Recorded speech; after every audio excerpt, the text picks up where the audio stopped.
Now, what do you make of the maneuvers, political maneuvers by President Obama in recent days? For example, announcing the release of a torture report by the Senate Intelligence Organization, as well as the announcement that they're going to normalize relationship with Havana, Cuba.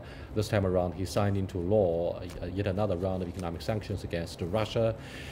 Is that because he has come under tremendous pressure from rebel Republicans in the Congress who overtook, the Congress? I mean, they took over the Congress through the midterm elections.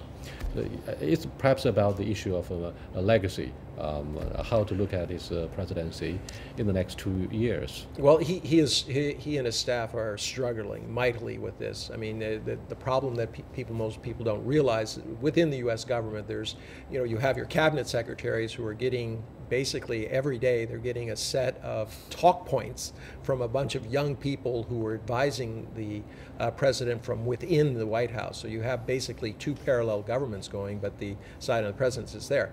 In terms of Obama, I mean, the immigration, all right, and Cuba were definitely throwing cold water in the face of the Republicans.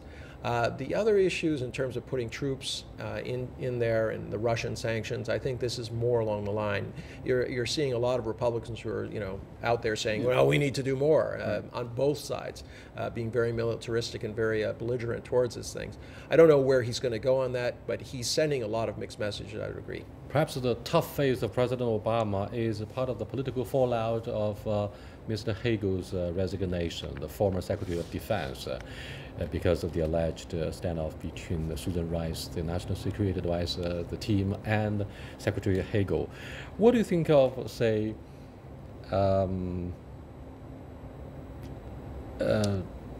mean, what would be the legacy of Putin? Is he gonna run for the next term of presidency in 4 years? Because in the latest press conference of the year, annual conference, he was asked whether he would run for the presidency in 4 years. He said it's too early to make that decision, but we got to sort out the immediate problems. No, How do you read his mind? He stays on, and there are a number of reasons. He's a man who takes charges. This is a person who spends most of his day in a very almost solitary way meeting with different groups, mainly just to say what he wants done and things like that.